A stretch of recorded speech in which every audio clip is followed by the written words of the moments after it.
really didn't think I would be making this video, but I feel like I have to. I need answers. I just want to see if anyone else has experienced this. Hey guys, and welcome back to my channel. My name is Lavinia Rusanda, and I post beauty videos regarding makeup and skincare 3 times a week, every Tuesday, Friday, and Sunday at 8 a.m. Mountain Standard Time. If that's something you're interested in, I would love for you to join my channel by hitting the big red subscribe button. So today we are going to be talking about a skin reaction I recently had. I don't know if you can really tell right now on camera, but 2 days ago I used a sunscreen that had both avobenzone in it and also oxybenzone, and my skin reacted, and I was so confused on why all of a sudden I had texture all over my skin, itchy red bumps everywhere. Once I kind of put the pieces together, I realized it might have been those 2 chemical filters in that sunscreen that caused this reaction on my skin.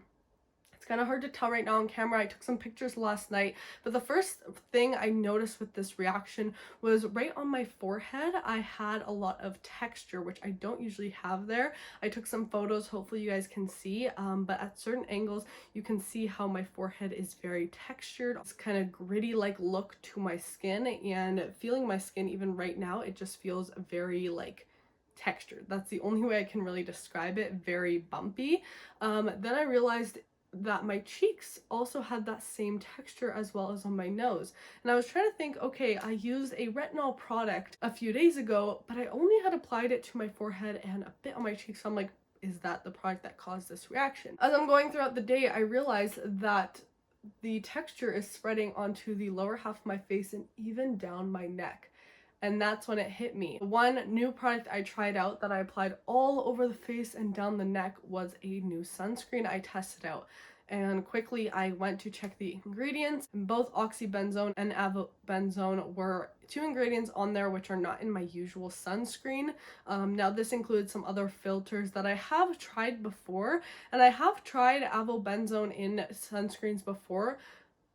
Curiously, I have not had a reaction to those products, but now I'm thinking, what the heck happened? Why am I having a reaction now? So I quickly took it to the internet to figure out what is going on, and we're gonna go through everything I found, all these symptoms and other things that I found from other people, some research and studies that I have looked at, and really gonna talk about this whole reaction thing that occurred to my skin. So if you want to see all that, just keep on watching.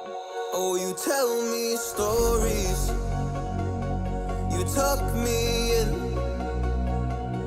and the second you leave, I call you right back to check for monsters in my sheets. Whenever I notice something wrong with my skin, I always want to know what happened and why that is occurring. So I quickly, picked up my laptop and started Googling sunscreen reaction, avobenzone, oxybenzone, and I came to find all these pictures of skin irritation and allergies on Google, and I'm like, that actually looks pretty similar to what is going on in my face. Maybe a little more calmed down, like the redness isn't showing today, but it has been a couple days. Last night it was pretty red. My skin still has that bumpy texture to it. It feels very tight, dry, irritated, a little bit itchy as well. And then I go to search up some symptoms of what these filters can do to the skin if you do have an allergic reaction, and I saw symptoms such as hives, raised bumps, swelling, blisters, bleeding, scaling, and pain, along with redness and sometimes itchy skin, which out of those are some of the symptoms I was also experiencing. So that lit up a bunch of like red flags in my mind. I was like, oh my goodness, this is definitely what caused this reaction to my skin. Now, when searching up these 2 potential reactions, it was stated that contact dermatitis was sometimes a side effect that some people did experience. Now let's talk about the 2 types. There are contact dermatitis, where you apply it to the skin and your skin reacts every time you apply that ingredient or product to the skin. And there is also photoallergy contact dermatitis, which is you apply the product to the skin, and when your skin is exposed to the sun, that is when that reaction happens and you have that allergy occur. So I was like, okay, yes, I was in the sun that day, so it could really be either one, and oftentimes this results in that itchy red rash on the skin. Oxybenzone, I soon found out, could result in both these types of contact dermatitis. And I also found out that a lot of sunscreens, especially in America, are fading out using oxybenzone in their sunscreens, and also claiming that they're oxybenzone free. But with this oxybenzone free sunscreens, most chemical sunscreens still contain avobenzone, which I've never had a reaction to in the past, but I feel like maybe now. I don't know what happened, if there were other ingredients in that sunscreen supporting this. It is also used in many sunscreens, as it is the only UVA protecting filter in a chemical form of sunscreen, so it is oftentimes used. So I do have a list here of some different filters and stuff, starting with the chemical filters, and then we have the physical down below. Now, a bunch of the chemical filters are not always portrayed as safe, as they are absorbed by the skin, can be found in the bloodstream, and you know, a lot of people have questions about this.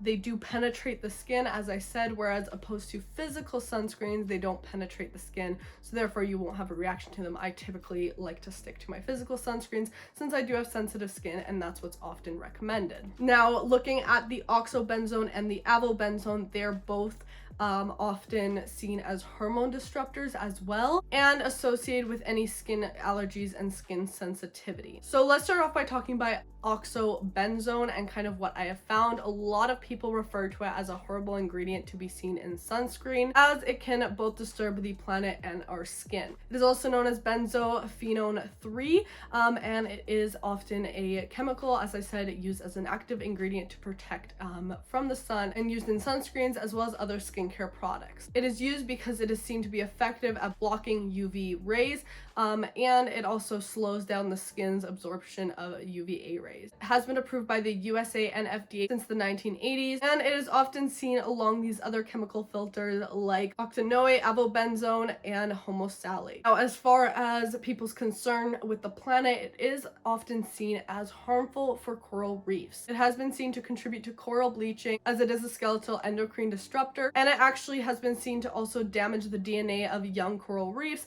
then affecting their development and growth. A lot of issues people bring up with chemical filters is that they are damaging to coral reefs and the planet, but oxybenzone is actually known to also affect marine life and a lot of fish and other aquatic species. So therefore, some places like Hawaii have taken measures to ban oxybenzone and also oxanoate, and other places have also followed through with this. Now, you might think, how can this sunscreen get into the ocean? Well, you know, when you go to the beach on your vacation, you do wear sunscreen, and then you like to go into the water to cool off.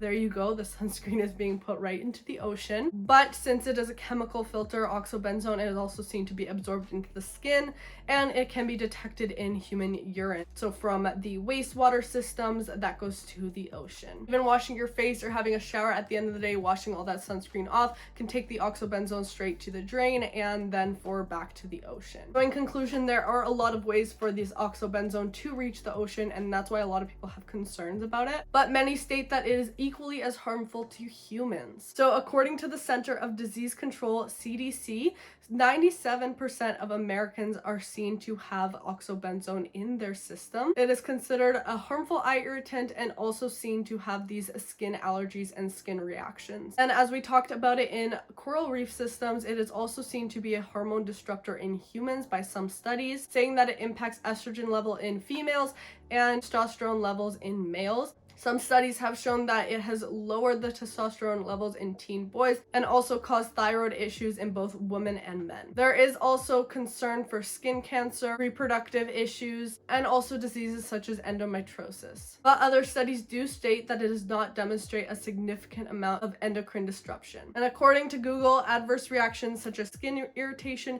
phototoxicity, and allergic contact dermatitis may or may not require exposure to the light to develop. So as I mentioned earlier, oxybenzone is seen to have a skin reaction whether it is exposed to the sun or not. So from that, I'm like, yeah, I'll stick to my, you know, physical SPFs like my zinc oxide, because I know it won't irritate my skin. Physical filters in sunscreen do just sit on the surface level of the skin. They cannot absorb into the skin, and therefore they cannot give you a skin reaction. That's why a lot of people with sensitive skin are recommended to use these physical filters instead. Now let's talk a bit about avobenzone, as I am still curious if this caused a reaction in my skin.